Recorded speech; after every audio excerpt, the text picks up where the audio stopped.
Ang bahaging ito ay inihandog ng Excellence Rockdog for your pigeons recovery and Alagang Magaling, Panferrous Enterprises in cooperation with Bio Research.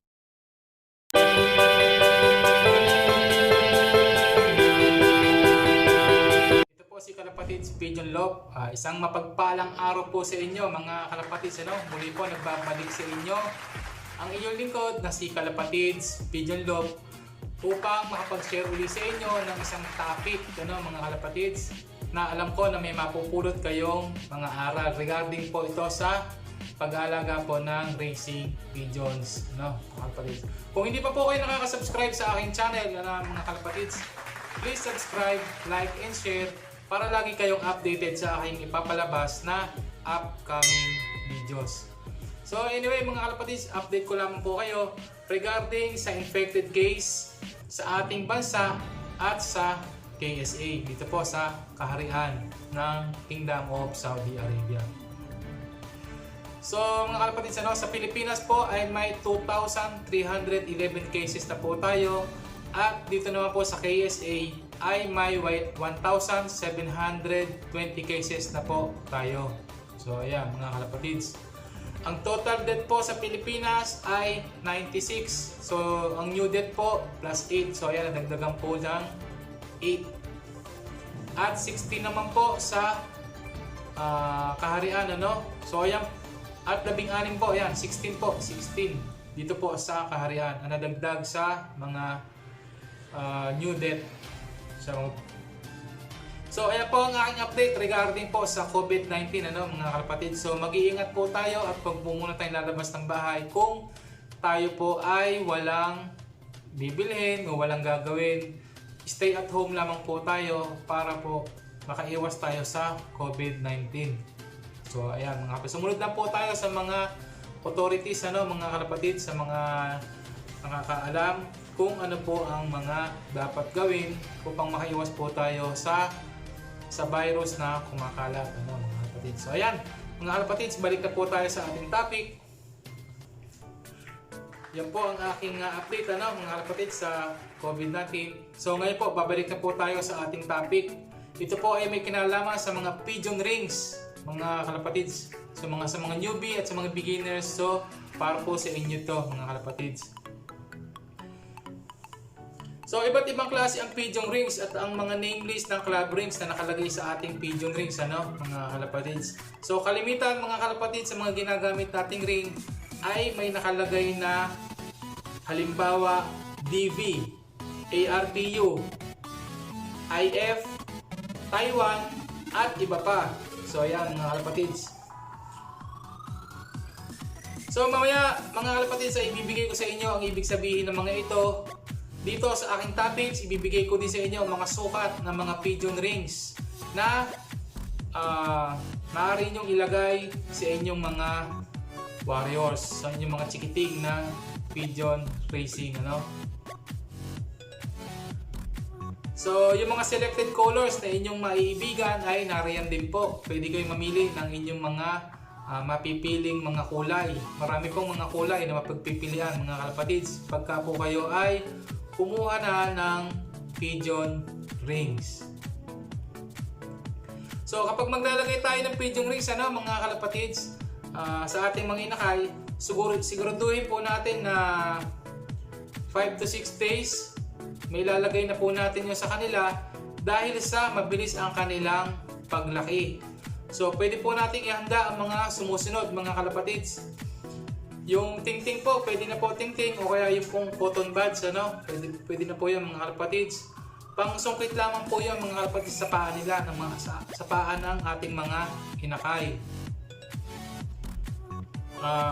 Para medyo po dumulas ang pagsuksok natin ng ating ring, kailangan po natin maglagay ng oil o kaya ng langis mga Kalapatids sa kanilang mga paa para po dumulas at hindi sila masaktan yung ating mga baby chick. Saka po natin ibabalik sa nest bowl. Sa nest bowl po nila. Yan mga Kalapatids. So mga Kalapatids, dahan-dahan lamang po ang paglalagay para hindi sila masaktan. regarding po sa mga name list ng mga ibang pigeon rings, so kapag po ang inyong nabili ay may ARPU na nakalagay, so ang ibig sabihin po niyan ay American Racing Pigeon Union. So ayan. So kapag DV naman, DV ay German ring po ang halimbawa.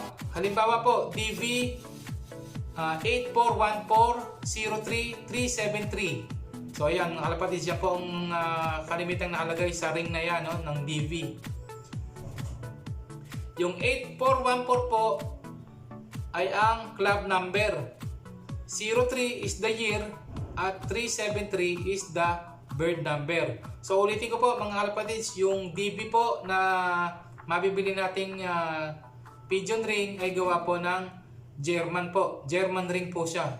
So ayan, sa mga hindi pa po nakakaalam. So kapag naman po IF ang nakalagay sa inyong nakuhang ring, ang ibig po sabihin nito ay International Federation. So ayan, International Federation po ang ibig sabihin pagka po kayo ay nakakuha ng ring na may tatak na IF. So kapag naman po CRPU ang inyong nakuhang singsing, ito po ay stands for Canadian Racing Pigeon Union or CU. So ayan mga kalapatids, marami pa po. NPA, yung NPA po stands for National Pigeon Association. Yun po, National Pigeon Association, yun po ang ibig sabihin ng NPA dun po sa nakalagay sa ating makukuhang pigeon ring. IPB stand for Independent Pigeon Breeders. So yan po mga kalapatids ang ilan lamang sa mga halimbawa ng mga brand name list band ng mga racing pigeon ring. Yan po mga kalapatids ay ilan lamang sa mga international club ring, no? International po yan mga kalapatids. So, pwede naman po tayo magpagawa ng pasadya kapag gusto po natin na kumuha ng mga pasadya po na personalized ring. So, ayan mga kalapatids, pwede tayo magpagawa. Kung may kakilala po tayo, pwede po tayong magpagawa sa kanila o kaya po ay umorder, ano, mga kalapatids. So, pagka po pa ang yung AU rin nyo, yung American Union rin nyo ay may nakalagay na JEDS, mga kalapatids, ano, it came from JEDS Pigeon Supply. So, yun po pala ang ibig sabihin nun, yung JEDS. Ibig sabihin pala nun, JEDS Pigeon Supply. Yan po ay galing sa Anaheim, California. So, galing pa po pala yun ng California, ano. So pag GB naman po ang nakalagay sa ating ring, yun po ay galing sa RPRA ring, Royal Pigeon Racing Association. So meron din naman mga kalapatids na kung hindi tayo makakapaglagay nung sila ay bata pa, ay nakakalimutan natin lagyan, maaari natin silang lagyan ng clip ring. So ayan, clip ring mga kalapatids. So ayan, clip ring. I-clip lang natin to sa kanilang mga paa. So, napakarami mga kalapatids tayong mapagpipilian ng mga racing pigeon na ring band, ano? So, ayan. So, for personalized ring naman, katulad nito, itong picture na ito. So, ayan mga kalapatids, sana po mga kalapatids, dito po sa aking topic na ito ay meron po kayong natutunan tungkol po sa mga pigeon race ring band name, ano? So mga kalapatids, yan po ang mga ibig sabihin ng mga nakalagay sa ating mga pigeon rings. So anyway mga kalapatids, ito nga po pala ang aking mga pa-shoutout sa ngayon, ano? So shoutout po kay Mr. Vin Galang. Shoutout po kay Global Racing Belo. So shoutout po kay Morning 7 Love. So, salamat po muli sa aking mga subscriber, ano? At hanggang sa muli po, happy flying mga kalapatids. At mag-iingat po tayong lahat. Mag-iingat po tayo at wag po tayong lalabas ng bahay kung wala naman po tayong importanteng gagawin o bibilhin. So ayan mga kalapatids. So hanggang sa muli po mga kalapatids, tayo po ay mag-iingat at God bless us all. Mga kalapatids, happy flying po at observe po sa inyong mga racing pigeons. So bye-bye po mga kalapatids at ingat-ingat po. God bless us all.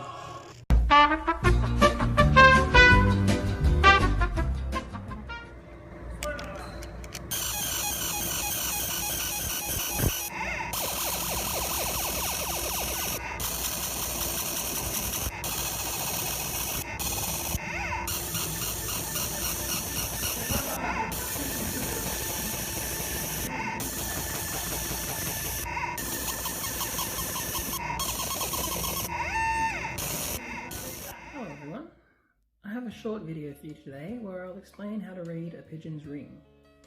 People often find lost pigeons, but don't know how to read the ring and find the owner. So hopefully this video will be helpful in that regard. This is a racing pigeon ring, but rings for show and exhibition birds are usually similar. These rings are sometimes called life rings because they are placed on the bird's leg when it's just a few days old and they can't be taken off once the bird has grown. Because of this, they make a great form of individual identification for the pigeon. Anyway, let's take a look at the ring. This is an Australian ring, but similar styles are used worldwide and you should be able to apply this information wherever you are. So first, let's look at the ring letters. This usually is a code that identifies the club or country where the pigeon is from.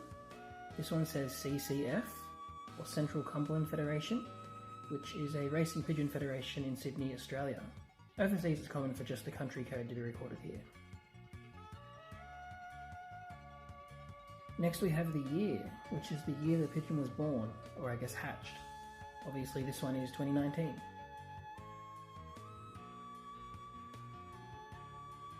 Finally we have the number. This is the individual number that identifies the pigeon. Now each ring should be unique, so no two pigeons should ever have the same combination of letters, year and number. This ring also includes a phone number. Others might have a website. If you found a pigeon with a ring that has a phone number or a website, then finding the owner can be as simple as just dialing this number.